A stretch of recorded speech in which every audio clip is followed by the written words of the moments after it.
We talked about this before, but the wrapping paper. Yes, you wrap the doors as presents and bust through in the morning. Like Santa does it, and you have to actually email him, or you have to somehow know somebody that knows how to get to him. Which you can figure it out. Yeah. We figured it out, and you just text him, and then he'll come and put the wrapping paper up, and then you get to crash through it.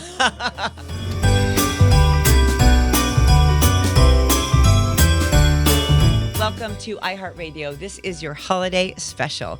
All right, our guest is a 3-time Grammy Award winner.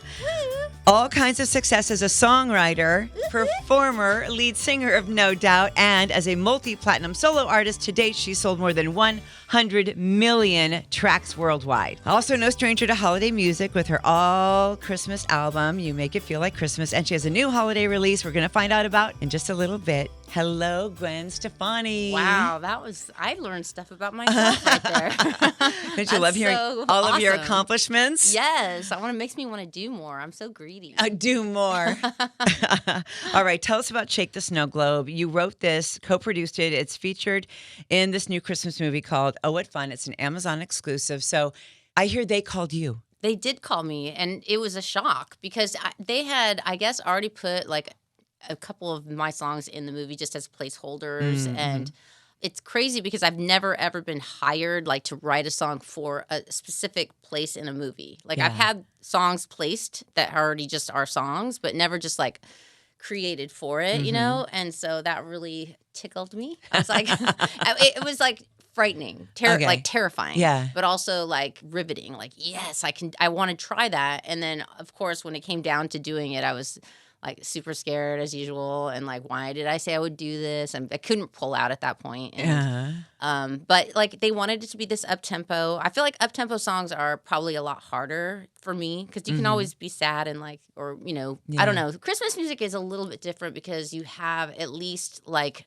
a theme and it doesn't have to totally be like about, you know, but you also have a theme and everyone's done everything good. And how do you beat that? You know what I'm saying? So with a snow globe. Yeah, with a snow globe. That's what I thought. And I was like, has anyone written a song about a snow globe yet? And and so a lot of the stuff that are lyrically that's in the song is really taken from the film. Like I Don't Want to Be Alone for Christmas is about Michelle Pfeiffer actually getting left behind in the movie, and some of the references about cinnamon rolls. And like if you see the film, you'd go back and listen to the lyrics and go, oh, that is from the movie, right? And so it's kind of like for me that was new, like taking notes like a professional person on my computer, like.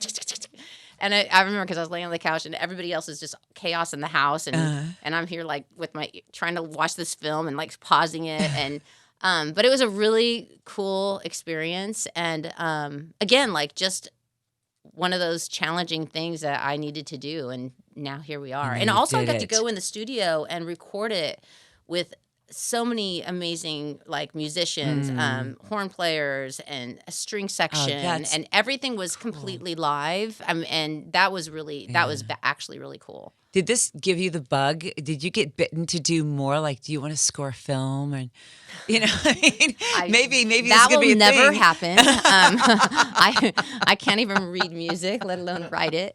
But I did love doing this, and I never tire, I think, of writing and having something new. Like, I even told some of the writers that I get to have the honor of going in the room with, I just say sometimes if you just are going to be in a session, because people just write, and they just write songs sometimes to pitch, and they don't know whether they're going to go or anything. I'm like, just see if I'm home. Like, I'll come down and, like, write a song for somebody. Like, really? Yeah, because I hate it and I love it. It's kind of like exercise. Like, once you finished, you're like, that felt so good. Like, look at me, you know? Yeah. It's kind of like that. And I love it so much. And so to have something actually to share it's pretty magical. It's true then what they say about, you know, do what scares you. It is true. Right? Because now you can do it again. Yeah. And that's also the thing when you know that it's your gift, like it was given to you, and it's not something that you have control over really. It's just kind of like this thing that was, I don't know, you're kind of good at it, but you don't know if it's going to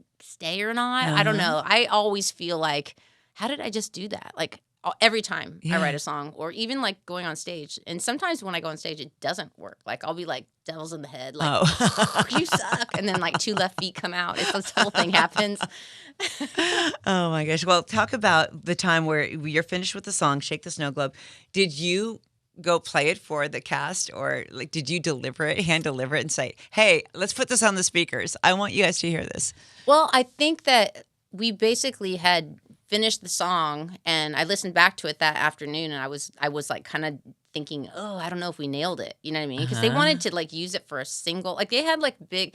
It's just like usually if you're gonna go and write a record, you just write a bunch of them songs, and then the ones that are best kind of rise to the top, and it's like a process. But to go in for like, okay, here's your 2 days at the studio, you got to go write this huge thing. Yeah. It was a lot, like a big That thing. is a lot. It was a lot. It's a lot like of nerves. It was like a tall order. And so I came home and I was just not sure.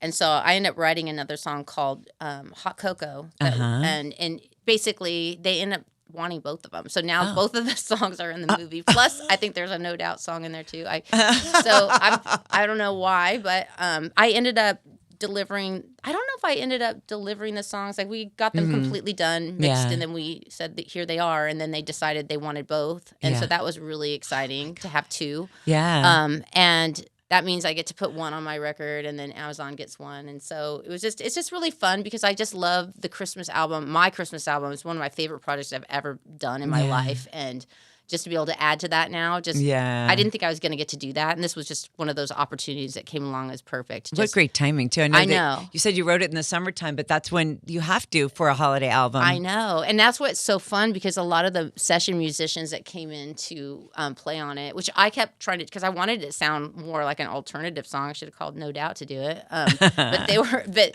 they're so unbelievably tight and good at playing that I kept being like, guys, like you just gotta like.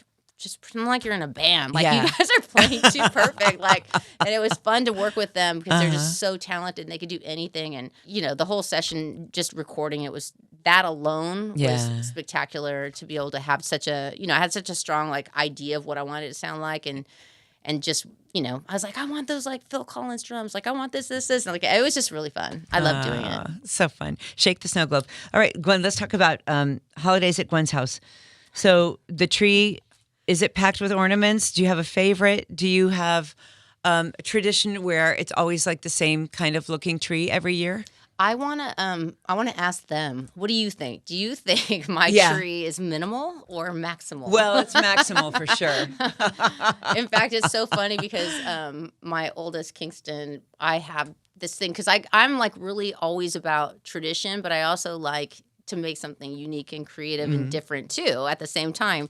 So I have these like, the popcorn strings they used to do back in the day. Yeah. They would string popcorn. And it's like a super traditional old fashioned thing to do. Well, now you can get them on Amazon like plastic, right? But they look really real. So I love putting those on, and we will fight about it. He goes, those are so ugly. Like, we're not putting those on. So everybody does have an opinion, and we have 2 trees, so and they get really upset if we don't get a real tree. Like all of that stuff matters, I think, and we have a lot of fun. I end up always saying we're going to decorate, and everybody gets excited when the ornaments come out, and then nobody helps nobody helps. You're all alone on the ladder every year, which I'm kind of happy about because I get a little bit like I get like really nitpicky. No, it doesn't go there. What is one of your favorite holiday memories? I brought this up every year because I have a couple. Yeah. One of them is that my grandma used to make this gingerbread. It was like a village. Okay. So she would start it, I don't even know when, and it was all handmade gingerbread houses. There was a church in the center, and then each grandchild got to take one home, and they were all different. And so she would have piles of candy, and then the whole thing was over her like kitchen sink, which was like this like whole like village with the window, right? And she had like popcorn trees, and popcorn was like the snow, and she had it all lit up. I don't know how she did it. Yeah. She's amazing. And I loved that. Yeah. And then we talked about this before, but the wrapping paper. Yes, you wrap the doors as presents and bust through in the morning. Like Santa does it, and you have to actually email him, or you have to somehow know somebody that knows how to get to him. Which you can figure it out. We figured it out, and you just text him, and then he'll come and put the wrapping paper up, and then you get to crash through it. The reveal like to the a football present. team. Yes. So that's a big tradition in our family. I actually saw somebody do that online now, and it wasn't like I don't know if it was connected to me or not, but I was like that for person, sure. yeah. They must have heard. So Yeah. I've never heard of anyone doing that. And they definitely know Santa's number. Well, congrats on everything, Gwen. You've got the spear. You've got more dates added. You have Shake the Snow Globe, your holiday album, and the movie. There's 3 songs in the movie. Oh, what fun. Way to go. Thank you so much. Proud to know you. Oh, thank you. It's good times. I hope everybody comes out to see us at the Sphere. It's going to be something we've never done before, and I think it's going to be, I know because we're creating it right now, it's going to be pretty mind-blowing, I have to say. We're in the future, guys. We are in the future.